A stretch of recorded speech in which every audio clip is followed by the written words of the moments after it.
This week's episode is sponsored by the Breakthrough to Excellence book. This book will help guide the reader through overcoming self doubt and fear and acquiring professional prosperity. In this book, it takes a deep dive with research, science, and real life stories of women who courageously push past the fear to conquer their goals. You can find out more at www.breakthroughtoexcellence.com.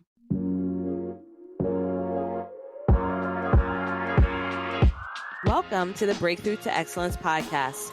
I'm Jasmin Haley, healthcare provider turned educator, entrepreneur, and startup strategist.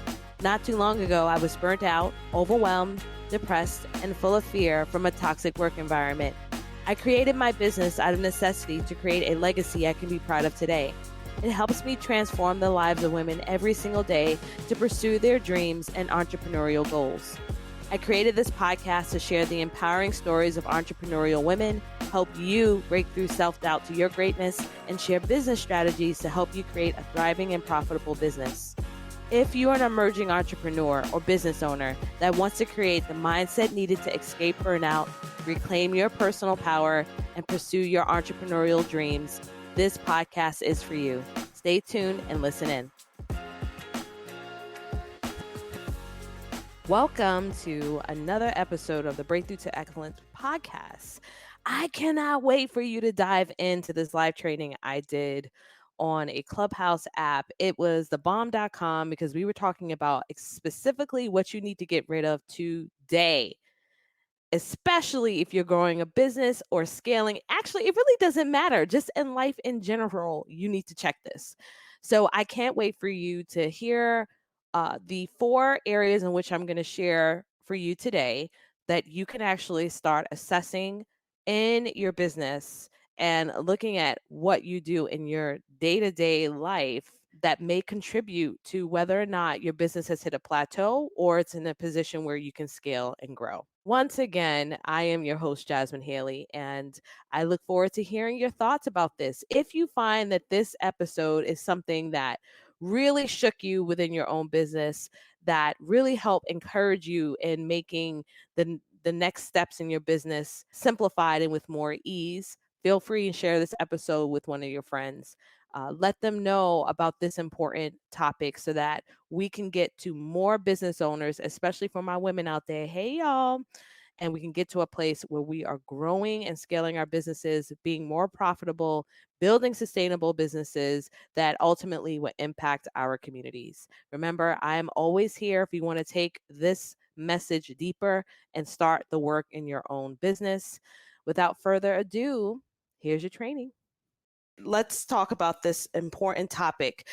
Today, we're talking about simplifying scaling. Get rid of this today if you want to scale. And what is this? What specifically am I talking about? Well, I'm speaking about your ego. Yep, your ego. You're going to be like, oh my gosh, why, Jasmin? Why do we need to talk about this? I'm good. I just need strategy. But a lot of times in seeing solopreneurs who are moving into that CEO role, who are actually building a company where you're trying to scale and get beyond the 6 figures, our ego tends to get in the way. So let's talk about what exactly does that mean? Because there's a healthy form of ego, and then there's the unhealthy kind that affects us in our business. So the healthy kind leads us to having some form of self-respect.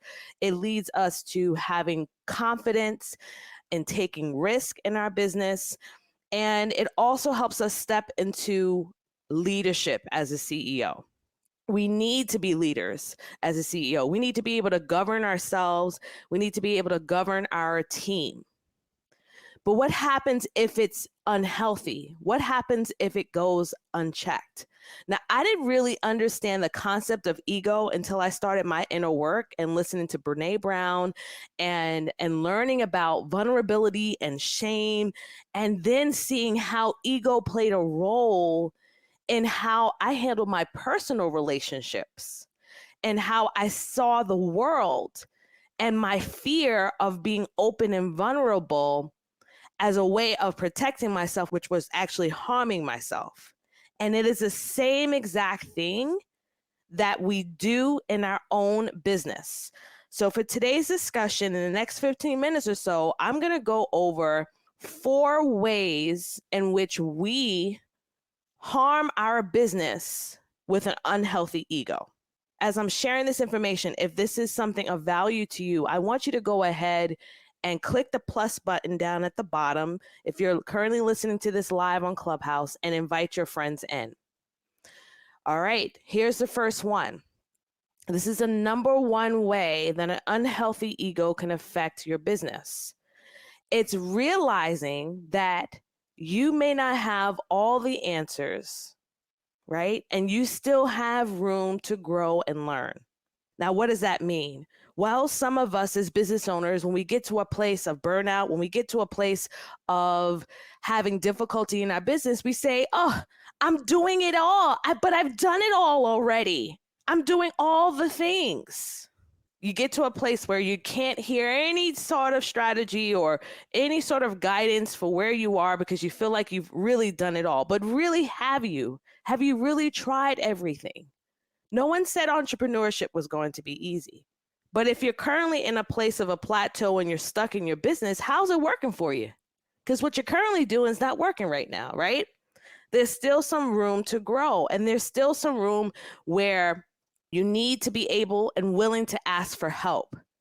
We are not the masters of everything, and we are not weak, and we are not worthy if we need to ask for help. And that person could be a staff member actually going forward and hiring someone. Finally, right? We can't do it all. You just can't do it all. If you want to have a life outside of your business, it's not going to happen. Or the help could be from a coach or consultant like myself, or someone out there who has reached a goal you haven't reached at this time, and you need to have some shortcuts so you can get a little bit of wins in your life, right? To get some help as needed.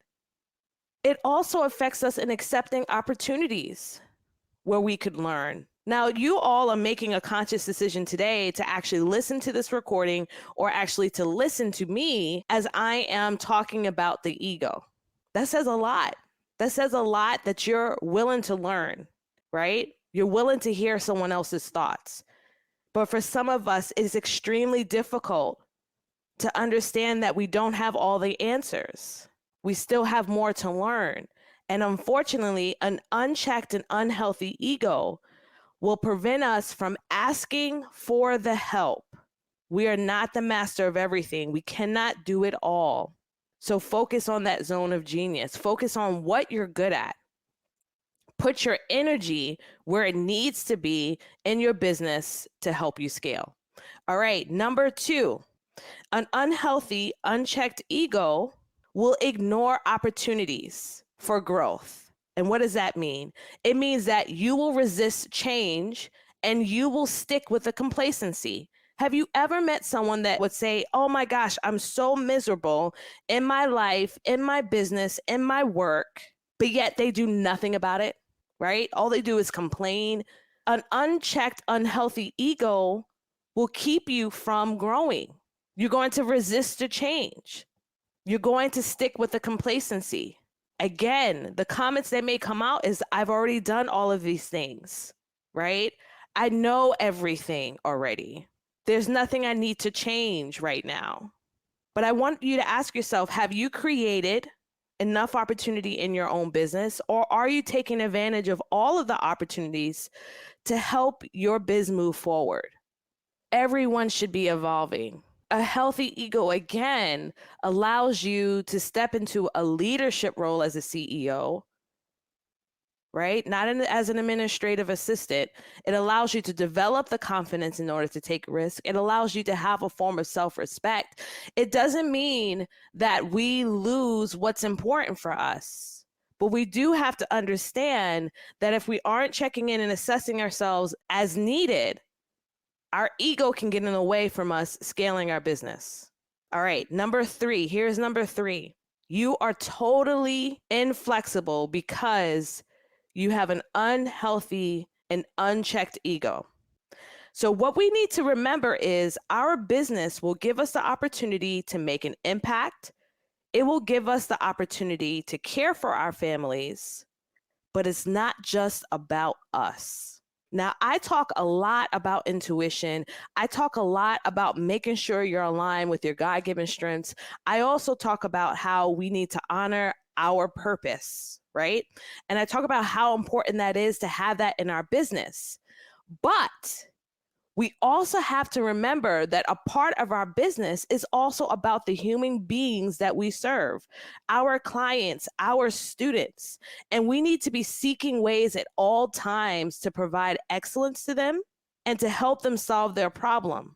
And so when someone has an unhealthy ego or it's unchecked, what happens is they become so inflexible. It's like, it's about me and nobody else. And that's not true.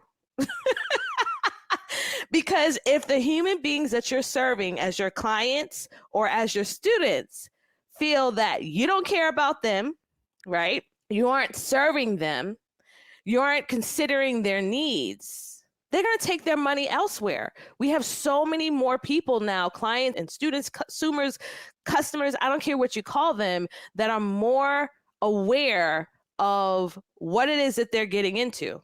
We have more well-informed audience, a more well-informed client pool, customer pool. And so when you become ego-driven, it's unhealthy and it's unchecked. We're not talking about the healthy kind. That gets you to a place where you don't care what anybody thinks. You don't care what your client thinks. You don't care about this or that. And we will often forget about the importance of serving with excellence and truly solving their problem. And when we get inflexible, you're going to hit that plateau and it's not going to budge. All right, number 4. Here's our last tip that I want to share on what we need to consider when we're looking at an unhealthy ego versus a healthy one. So as a reminder, your ego can be healthy. We need it to help maintain the boundaries that we set for ourselves, for us to have self-respect, for us to have self-confidence in order to take risk in our business. There are going to be so many risks where we may not understand the how. We need to have an ego to help us step into our leadership role as a CEO, to govern ourselves through each of the steps as well as our team.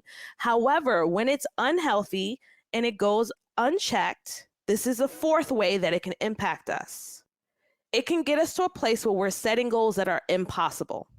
Now, let me briefly talk to you about what exactly that means, because we need to set goals that are outside of our comfort zone. We need to set goals that seem a little scary. We need to reach for heights beyond anything that we may have ever seen or done. However, if you are ego-driven and it's unhealthy and unchecked, when you're setting goals that are impossible for you, it means that you aren't willing to set goals where you've actually looked at your reality and your numbers in your business. For instance, I had an amazing call with a great heart-driven entrepreneur that is every day choosing to do a business that's making a tremendous impact on populations that are underserved and overlooked. And they explained, I'm at my wit's end. I'm kind of stuck. I don't know what else to do. I don't have enough money to be able to invest in the things that I desire and things that I know I need to take my business to the next level. So in looking at their business and where they were, the ego was unhealthy and unchecked in this person, because when I asked this person, where are you spending your time in your business? When you spend your time with sales and when you spend your time with this particular offer, which of those offers in your business right now, or which of those ICAs, the clients that you serve in your business right now, are leading to you being more profitable and having more revenue in your business? And so they sat and they thought about it for some time and they were like, it's X. And I said, okay, that's interesting, because they were focusing on why. And why, y'all, was an impossible goal that was not going to lead to profitability in their business. Those were some of the responses I was getting. Again, if you have an unhealthy ego and it's unchecked, it will lead you to believe that this particular goal is where you need to be because I. And it's not really looking at your business with an eagle eye view, which is above your day-to-day reality. So even the most well-intentioned business owners get in this trap. And that's why we really have to get clear with how we set up our step-by-step strategic plan to get to where we need to be. And so when that entrepreneur chose X and saw right then and there that they needed to focus on the X part of their business, it didn't mean Y couldn't be served. It just meant that X needed to be taken care of first. And then eventually with the right type of strategic planning, they could serve client Y. And so they had to come to terms with understanding that the choices that they were making in their business were leading them to a place of entrepreneurial poverty and entrepreneurial brokenness. And that is a hard pill to swallow because even in that short discussion I had with that business owner, all they can do was take a deep breath in and blow out. And you know what their response was? Man, I really needed to hear that. I needed someone to tell me that I was in my own way. So based on the discussion for today, I'm going to open the floor in about 2 minutes. I really want you to take some time and think about, is my ego affecting my business?